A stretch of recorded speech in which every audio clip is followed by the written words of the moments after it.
تظاهرة رياضية تهدف لإبراز روح التكافل والتضامن مع النساء المصابات بسرطان الثدي، والذي يسجل سنويا أزيد من 11,000 حالة عبر كامل التراب الوطني. جمعية الأمال لمكافحة سرطان الثدي، وجئت لأتضامن بصفة خاصة وعميقة مع كل النساء المصابات بهذا بالسرطان. أظن هذه الطبعة الرابعة، وأظن هذه حاجة جيدة للنساء.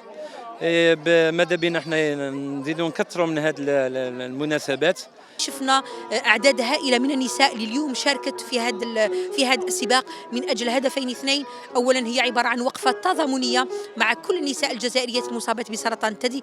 ثانيا كذلك هي عبارة عن مناسبة لتذكير كل النساء الجزائريات على أهمية القيام بنشاط رياضي.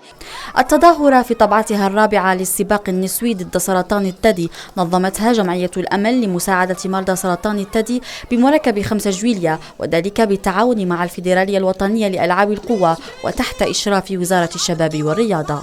C'était très bien, une très bonne organisation, il y a eu beaucoup d'entraide, c'était génial. ميرسي بوغ هاد الماراثون، وديجا ما كنتش على بالي بلي كاين بزاف كي شاركت في هذا الماراثون، وربي يشافي فيهم كاع هاد المرضى وربي معاهم ان شاء الله. انا بطله اولمبيه، لكن جيت شاركت كمراه جزائريه، واشاك فوا جيساي لونكوراجي باش تمارس رياضه.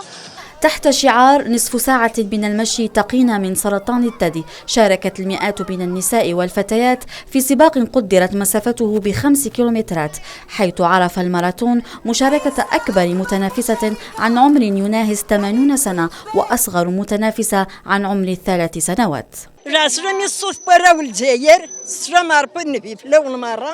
كما عرفت التظاهرة مشاركة نساء مصابات بسرطان الثدي وأخريات شفين من المرض بعد رحلة علاج طويلة دامت سنوات. هو هذا المرض هذا صعيب، يعني نقول لك لازم له مقاومة، لازم الإنسان يتقبل هذا المرض، اللي ما يتقبلش هذا المرض ما يبراش.